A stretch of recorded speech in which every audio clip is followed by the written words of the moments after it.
Este é o podcast Tosini Freire. Olá, tudo bem?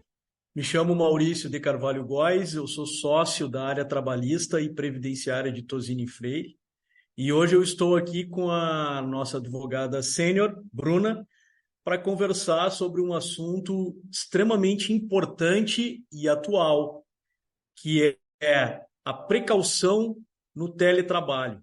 A gente vai tentar, a partir de um bate-papo, deixar bem claro o que representa isso, precaução no teletrabalho, e a relevância desse tema em relação às empresas.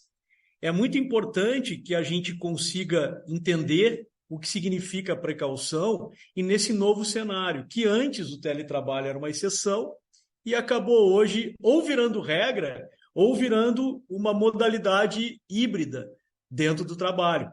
Então é isso que a gente vai falar. Tudo bom, Bruna? Olá, tudo bem? Tudo certo. Bruna, vamos então conversar um pouquinho.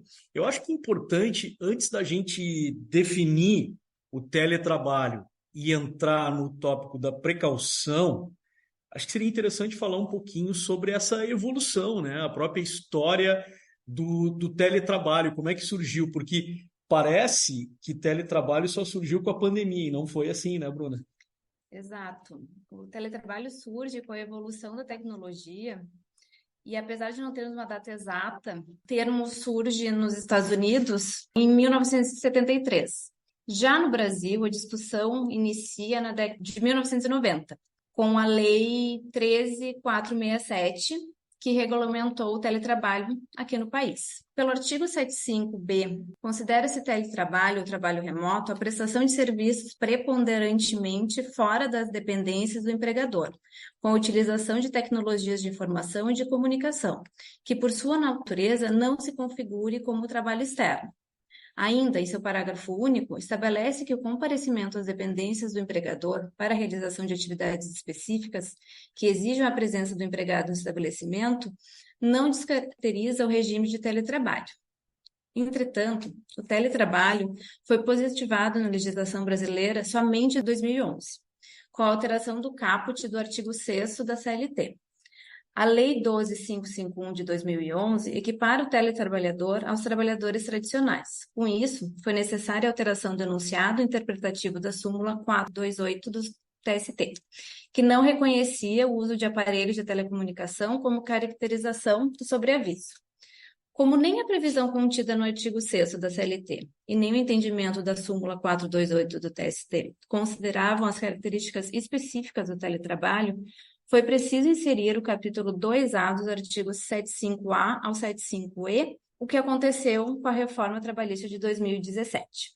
Com a pandemia causada pela Covid-19, o teletrabalho surge como uma das alternativas para prevenir a disseminação da doença, além de ser uma opção para as empresas continuarem seus negócios e manter o emprego de seus trabalhadores. Já em 2022 é sancionada a Lei 14.442, que regulamenta o teletrabalho e altera as regras de auxílio à alimentação. Perfeito, Bruna. Muito bom esse histórico que tu fizeste, porque eu acho que ele contextualiza a figura do teletrabalho. Ela já existia antes da reforma e já existia antes da pandemia. A questão toda, e eu acho que é importante a gente dizer, né, e sejamos bem interpretados, quando inicia a pandemia do Covid-19, nós todos fomos, entre aspas, forçados a trabalhar em teletrabalho, né? E aqui eu acho que é importante abrir um parênteses. A Bruna bem já colocou o conceito que é trazido de teletrabalho após a reforma trabalhista, mas é importante aqui algumas coisas serem destacadas. Quando a gente fala em teletrabalho, teletrabalho é o gênero. Ele pode ser um trabalho remoto, ele pode ser feito um trabalho à distância, e ele pode ser feito um trabalho em casa, como home office. Então, daqui a pouco, por exemplo, eu contrato um Natan para trabalhar para mim, e o Natan pode não estar na minha base física da empresa e nem em casa. E daqui a pouco o trabalho que ele presta é em outro país, numa lan house. Isso é um trabalho à distância. E nós também temos as pessoas que trabalham em casa, e aí define-se o home office. E esses artigos que tu mencionaste, né, Bruna, apesar de trazer o teletrabalho, até a pandemia, eles não eram muito aplicados, né? Após a pandemia que então se começou a realmente utilizar a ferramenta do teletrabalho, lá do artigo 75A e seguintes. Então, eu acho que isso é bastante importante. Bruna, eu acho que é importante tu repetir o conceito do teletrabalho que está ali previsto, quanto à questão principalmente da preponderância. E a partir daí a gente entender um pouco o que significa o teletrabalho a partir da CLT. Então, o que significa o teletrabalho? Lá a partir do 75B. Bom, o 75B traz: considera-se teletrabalho o trabalho remoto a prestação de serviços fora das dependências do empregador, de maneira preponderante ou não, com a utilização de tecnologias de informação e de comunicação, que por sua natureza não configure trabalho externo. O comparecimento, ainda que de modo habitual, às dependências do empregador para a realização de atividades específicas e que exijam a presença do empregado no seu estabelecimento, não descaracteriza o regime de teletrabalho ou trabalho remoto. Veja o que interessante, né, Bruna? Veja o que interessante que a Bruna está trazendo, e Bruna, olha só, né? Nós temos aí vários artigos, falam da questão de que eu posso prever a ajuda de custo, os materiais, como serão fornecidos, os equipamentos.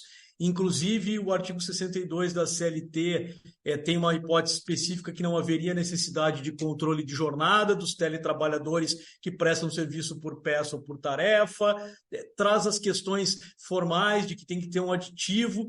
E no 75E, que eu vou pedir para a Bruna repetir, entra especificamente no assunto que nós queremos destacar, porque a CLT fala de vários aspectos, mas no 75E ela é muito sucinta quanto a uma questão que hoje, principalmente após a pandemia, ganhou muito relevo, que é a questão do meio ambiente de trabalho. Uma coisa é tu, a Aline, o Natan, eu trabalharmos presencialmente, né, Bruna? E termos o que a lei já tem de prevenção, ou seja, as empresas já aplicam para o trabalho presencial os riscos que conhecem. Então, a legislação já trata a questão do ruído, a questão da ergonomia, os riscos que pode ter dentro de um ambiente de trabalho. Mas aqui começa, então, a pergunta: e quais os riscos que pode ter um empregado? Quais são os riscos que tem um empregado no teletrabalho, já que é um trabalho à distância? Um outro questionamento, né, Bruna, pertinente: como é que eu fiscalizo isso, já que é obrigação do empregador manter um ambiente saudável? Isso é um direito fundamental do trabalhador, mas ele está longe das dependências. Aqui começa o problema. Bruna, lembra para nós o que prevê ali no 75E da CLT? O empregador deverá instruir os empregados, de maneira expressa e ostensiva, quanto às precauções a tomar a fim de evitar doenças e acidentes de trabalho. A gente pode trabalhar muito com regras de compliance, código de ética, Perfeito. Código de condutas, para auxiliar os empregados a como trabalharem de forma saudável na sua própria residência. E quando tu destaca isso, né, Bruna, é a obrigação prestar essas instruções, né? Eu até estava discutindo isso no último encontro do mestrado com os alunos, de que, mesmo assim, eu tenho a obrigação de instruir, mas a CLT prevê no artigo posterior, no 157, que o empregador tem que fiscalizar. Então, pensando nisso, né, surge uma dúvida que não tem resposta. Eu acho que isso é uma das funções do nosso podcast. Não tem resposta, né? É como tu disseste, temos que fornecer o maior número de informações de como ele deve sentar, como ele deve operar a tela, exatamente isso que tu falou. Mas quando a gente trata precaução, eu não tenho dúvidas de que a CLT não foi por menos que ela usou a expressão precaução, porque prevenção é quando eu conheço os riscos, precaução é quando eu não sei quais são os riscos, né, Bruno? E aí, exatamente para mim, ele é um conceito aberto que faz com que o empregador pense em todas as hipóteses. E aí entra uma questão da fiscalização. Eu tenho uma opinião restrita, mas assim, nem todos concordam comigo, porque a pergunta que surge, né, Bruna, como é que eu fiscalizaria alguém na sua casa, sendo que a Constituição determina que o lar é inviolável? como eu faria isso, né? Então, isso surge nos meios acadêmicos e aqui no escritório, né? Quando os clientes nos perguntam, bastam as instruções ou será que eu teria uma forma de fiscalizar, ainda que o meu lar seja inviolável? O que tu acha disso, Bruno? Tua opinião? O escritório, a empresa, o empregador tem que achar formas de conscientização do empregado, porque realmente a fiscalização em loco é muito difícil, justamente por esse Direito fundamental, direito né? fundamental. Da intimidade, da privacidade, exatamente. Além da Super difícil. dificuldade, número de empregados, quem faria essa fiscalização? Então, é um bom questionamento. Então, a empresa teria que realmente enviar esforços para treinamentos, códigos de conduta, canais de denúncia, caso algo esteja fugindo dos regramentos trabalhistas. Perfeito. Tudo focando num ambiente de trabalho que seja sadio, mas que não viole a privacidade de nenhum dos empregados. E aproveitando a carona do que tu disseste, uma das coisas que eu tenho começado a trabalhar e pensar é se nós não poderíamos propor, talvez, para os nossos clientes que utilizam o home office ou o trabalho remoto, se em casos específicos talvez não pudesse, com autorização do empregado, ter visitas programadas de técnico de segurança do trabalho. Eu volto a dizer, eu acho que tu tens toda a razão. Eu acho que a primeira orientação que nós temos que dar é no sistema de compliance, está aí também o ISG, as questões de políticas bem claras, treinamentos, reuniões quinzenais, semanais, trimestrais, para saber o retorno disso. Mas talvez, dependendo do tipo de empresa, número de empregados, talvez se pensar nisso. É um tema muito delicado. Tem pessoas que trabalham com a ideia de que esse direito fundamental à intimidade e à privacidade seria absoluto, ele não seria relativo. Eu tenho minhas dúvidas e começo cada vez mais a ter dúvidas em relação a isso. Eu acho que essa é a função do podcast. Eu acho que o mais importante de tudo isso é pensar que nos tempos de hoje não adianta ficar só com a prevenção daquilo que era lá de 1978, de uma portaria do Ministério do Trabalho, e a própria CLT fala em precaução. E eu acho que fica então essa mensagem. Bruna, obrigado por ter sido minha parceira nesse bate-papo. Eu que agradeço a todos por estarem aqui nos ouvindo. Muito bem.